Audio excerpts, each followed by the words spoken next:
Have you ever found yourself lying awake at night with a thought that refuses to leave? It usually arrives quietly when the house is still and your defenses are down. The words drift through your mind like a whisper you don't want to hear. When I'm old, who's going to take care of me? For people who don't have children, that question carries a certain heaviness. Some never wanted them and lived a life full of other callings. Some wanted children, but it never happened, whether through circumstance, timing, or loss. Others chose a different path altogether. And even for those who did raise children, life offers no guarantee.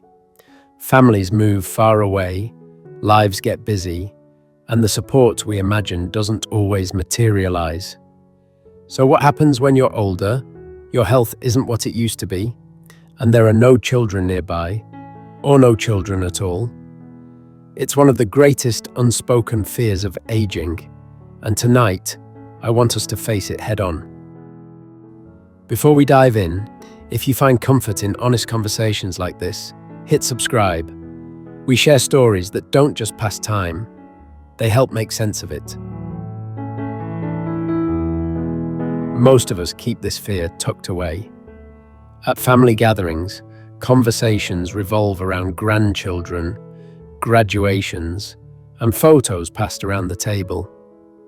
You smile, you laugh, you nod, but deep inside a quiet ache stirs. You wonder, what about me? When the years catch up, will anyone notice if I need help? Who will hold my hand in the hospital? Who will speak for me if I cannot speak? The silence around this question makes it heavier. It becomes something many carry alone, ashamed to admit. But here's a surprising truth. This fear doesn't only belong to those without children. I once knew a man with 4 grown kids. He used to say proudly, "I won't need a nursing home. My kids will look after me." But when illness struck, his children lived in different states, wrapped up in their own families and struggles. They loved him dearly, but they couldn't give him the daily support he needed. That's when it struck me. Children are not a guarantee. And if that's true, then maybe the question we should be asking isn't simply who will take care of me, but how can I prepare for care and connection, no matter what my family looks like? For those without children, the answer often lies in building what I call a circle of care. It doesn't appear overnight. It grows out of relationships, trust, and intentional effort. A circle of care might be made of a sibling who checks in, a niece who calls once a week, or neighbors who wave every morning and notice if your curtains stay closed too long. Sometimes it's lifelong friends who become closer than family. I've seen widowed neighbors band together in extraordinary ways. They made an agreement that whoever needed groceries, whoever needed a ride to the doctor, whoever simply needed company for lunch, the others would show up. It wasn't written in a contract, but it was just as binding.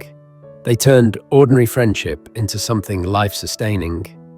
The truth is, care is built, not inherited. It comes from the connections you make today. You invest in people, you show up for them, and slowly, you weave a net strong enough to catch you when you need it most. I think of Margaret, a woman I met at a community centre. She never had children, and for years, she worried about what her later years would look like.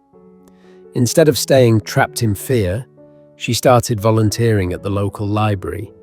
Over time, she became a fixture in the community.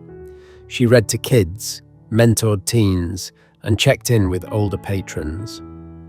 When she fell ill in her 70s, it wasn't a son or daughter who sat by her bed. It was the very people she had given her time to. They rotated shifts, brought her meals, and made sure she got to every doctor's appointment. Margaret used to say, "I went looking for purpose, and what I found was family. Or take George and Leonard, two lifelong friends who never married. In their 60s, they bought homes next door to each other. They called it their insurance policy. If one didn't show up for their morning walk, the other would knock on the door.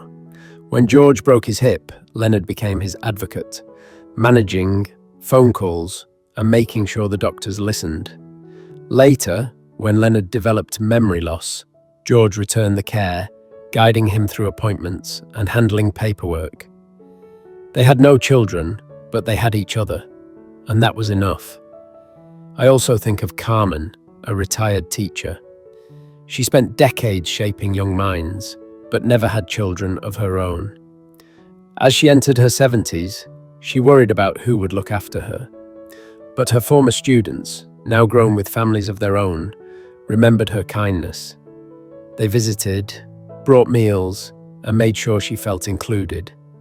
Carmen's life showed that sometimes the seeds we plant in others bloom into care when we least expect it. These stories remind us that while we may not be able to control whether we have children, we can shape the support systems that carry us through. Alongside the emotional bonds, there's a practical reality we cannot ignore. Care is not only about companionship, it's also about decisions, finances, and logistics.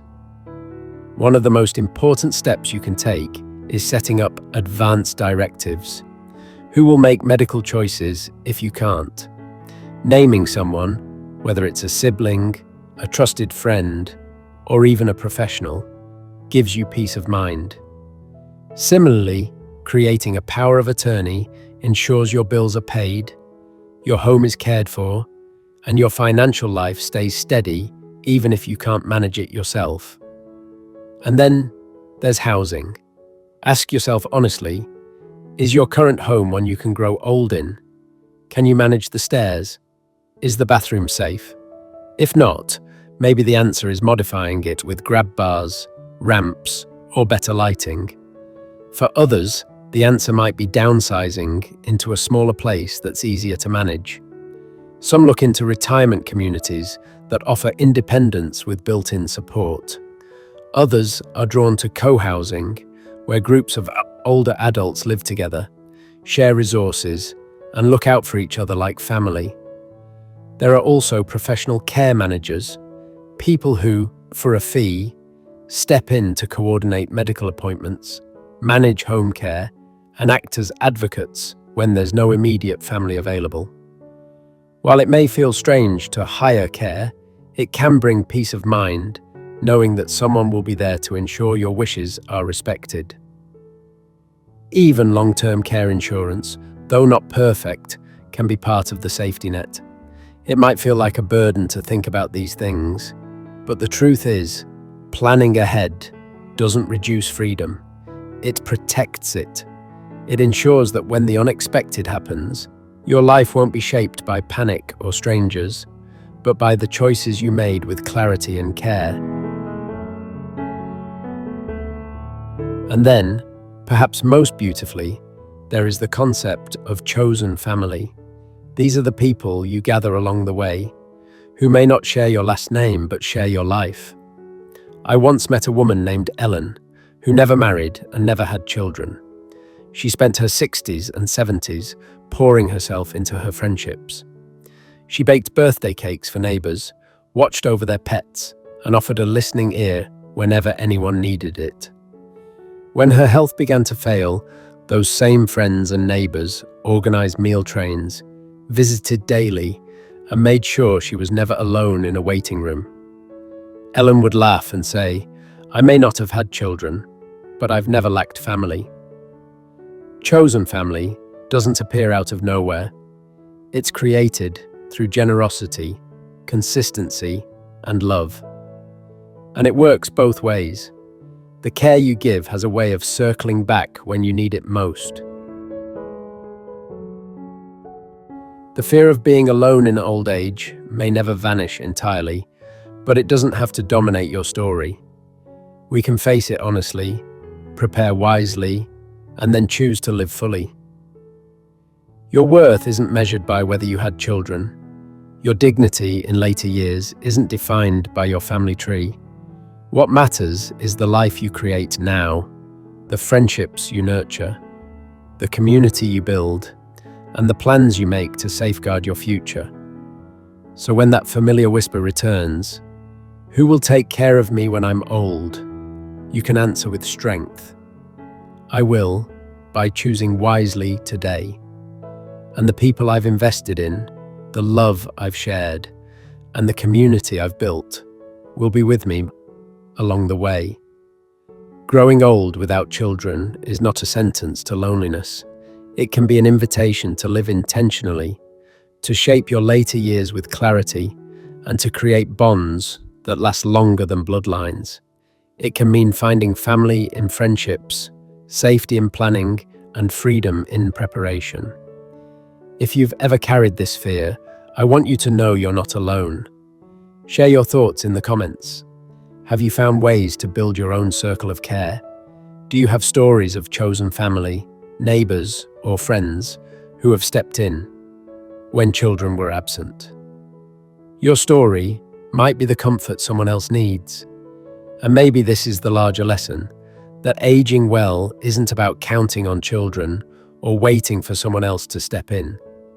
It's about living wisely, preparing bravely, and opening yourself to connection in every form it arrives.